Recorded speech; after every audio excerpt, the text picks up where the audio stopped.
यह है top news मेरे यानी कि देव के साथ। आइए देश दुनिया की खास खबरों पर एक नजर डालें। चक्रवाती तूफान अम्फान के आज पश्चिम बंगाल के तट पर टकराने की संभावना है। मौसम विभाग का कहना है कि यह तूफान विकराल रूप धारण कर सकता है और बड़ी तबाही मचा सकता है। सुंदरबन के करीब बांग्लादेश में दीघा और हटिया के बीच इस तूफान के टकराने की आशंका है, लेकिन इससे पहले बंगाल की खाड़ी में बने ताकतवर चक्रवाती तूफान अम्फान ने अपना असर दिखाना शुरू कर दिया है। मंगलवार रात से ओडिशा के तटीय इलाकों में इसका प्रभाव शुरू हो गया है। तटीय इलाकों में तेज हवाएं चल रही हैं। बालासोर, भद्रक जैसे जिलों से पेड़ गिरने की सूचना आई है। भद्रक और पारादीप में भारी बारिश हो रही है। नदी किनारे से 10,000 लोगों को हटाया गया है।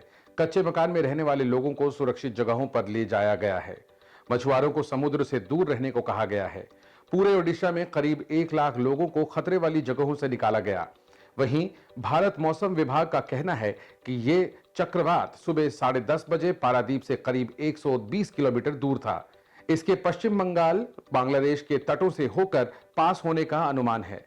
इस तूफान का लैंडफॉल प्रोसेस आज दोपहर से शुरू हो चुका है। ओडिशा के तटीय इलाकों को इस तूफान से सबसे ज्यादा खतरा है। वहां मंगलवार से ही समुद्र में ऊंची ऊंची लहरें उठ रही हैं। तटीय जिलों में 155 से 165 किलोमीटर प्रति घंटा की रफ्तार से हवा चलने की संभावना जताई गई है।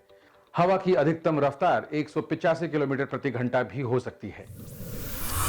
भारत के लद्दाख में भारत और चीन के बीच हुए टकराव को भले ही स्थानीय तौर पर सुलझा लिया गया है, लेकिन मामला पूरी तरह शांत नहीं हुआ है। चीन ने सीमा पर बड़े पैमाने पर सैनिकों की तैनाती कर दी है। बड़ी तादाद में मोटर बोट भी तैनात किए गए हैं। सूत्रों ने हमारे सहयोगी अखबार इकोनॉमिक टाइम्स को बताया कि हालात पर भारत ने शीर्ष नेतृत्व की करीबी नजर है। राष्ट्रीय सुरक्षा सलाहकार अजीत डोभाल पूरी स्थिति पर नजर बनाए हुए हैं और हर एक गतिविधियों की जानकारी ले रहे हैं।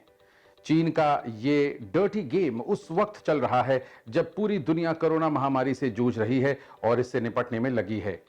कोरोना वायरस चीन से पूरी दुनिया में फैला और अब ये मांग जोर पकड़ रही है कि वायरस के फैलने की अंतर्राष्ट्रीय जांच हो और हजारों मौतों की जिम्मेदारी तय हो। ऐसे वक्त में चीन न सिर्फ जगह जगह टकराव के जरिए इस मुद्दे से ध्यान भटका रहा है, बल्कि नेपाल को भी भारत के खिलाफ भड़का रहा है। माना जा रहा है कि लिपुलेख मामले में नेपाल को उकसाने में चीन का ही हाथ है। भारत चीन सीमा पर दोनों देशों के सैनिकों के बीच नोकझोंक टकराव आम बात है। सीमा पूरी तरह स्पष्ट नहीं है, इसलिए पेट्रोलिंग के दौरान जब भी दोनों देशों के सैनिकों का आमना सामना होता है तो उनमें कभी हल्की तो कभी तीखी नोकझोंक देखने को मिलती है। लेकिन इस बार का टकराव गंभीर रूप लेता जा रहा है। टकराव के बाद चीन ने अपनी ओर सैनिकों का जमवाड़ा बढ़ा दिया है। लॉकडाउन खोलने की दिशा में रेल मंत्रालय ने अहम कदम उठाया है। 1 जून से railway 200 non air condition special ट्रेनें चलाने जा रहा है। रेल मंत्री पीयूष गोयल ने इसका ऐलान किया। भारत का सबसे बड़ा ट्रांसपोर्टर देश में जहां तहां फंसे लोगों के लिए श्रमिक स्पेशल ट्रेनें पहले से चला रहा है। इसके अलावा 15 जोड़ी स्पेशल एसी ट्रेन भी दिल्ली को देश के अलग अलग हिस्सों से जोड़ रही है। इन 30 ट्रेनों में आम नागरिक सफर कर सकते हैं। रेलवे धीरे धीरे ही सही ट्रेनों की संख्या बढ़ा रहा है। गोयल ने कहा कि इन 200 नॉन एसी ट्रेनों की टिकट की बुकिंग जल्द शुरू होगी। सभी ट्रेनों की बुकिंग ऑनलाइन ही शुरू होगी, यानी रेलवे काउंटर से इनमें रिजर्वेशंस नहीं हो सकेंगे। सूत्रों का कहना है कि अगले हफ्ते से बुकिंग स्टार्ट हो सकती है। बुकिंग के लिए आईआरसीटीसी की वेबसाइट www.irctc.co.in या mobile app IRCTC rail connect का यूज करना होगा। पैसेंजर्स को खाना मिलेगा या नहीं, ये अब तक साफ नहीं है। बताया जा रहा है कि आईआरसीटीसी ने केटरिंग के लिए कॉन्ट्रैक्ट लिए हैं। रेलवे के मुताबिक ये ट्रेनें डेली चलेंगी। कहां से कहां तक ट्रेनें चलाई जाएंगी, इसका ऐलान नहीं किया गया है।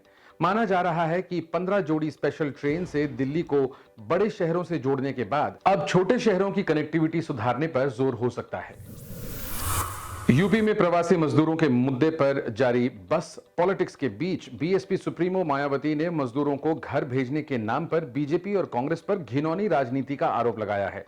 इतना ही नहीं, बीएसपी प्रमुख ने कांग्रेस की नीयत पर सवाल उठाते हुए गुगली फेंकी कि ये बसें तो पहले अपनी सरकार वाले राज्यों में मदद करनी चाहिए। मायावती ने बुधवार को सिलसिलेवार ट्वीट करते हुए शक जताया कि बीजेपी और कांग्रेस आपसी मिलीभगत के जरिए बस पॉलिटिक्स कर रही है ताकि कोरोना त्रासदी के मुद्दे से ध्यान भटकाया जा सके। उन्होंने कहा कि बीएसपी बिना किसी प्रचार के प्रवासी मजदूरों की मदद में जुटी है। बीएसपी प्रमुख ने ट्वीट किया, पिछले कई दिनों से प्रवासी श्रमिकों को घर भेजने के नाम पर खासकर बीजेपी और कांग्रेस द्वारा जिस प्रकार से घिनौनी राजनीति की जा रही है, ये अति दुर्भाग्यपूर्ण है। कहीं ऐसा तो नहीं कि ये पार्टियां आपसी मिलीभगत से एक दूसरे पर आरोप प्रत्यारोप करके त्रासदी पर से ध्यान हटा रही है? ऐसी और भी ताजा तरीन खबरों के लिए नवभारत टाइम्स के फेसबुक पेज को लाइक करें और यूट्यूब चैनल को सब्सक्राइब करें।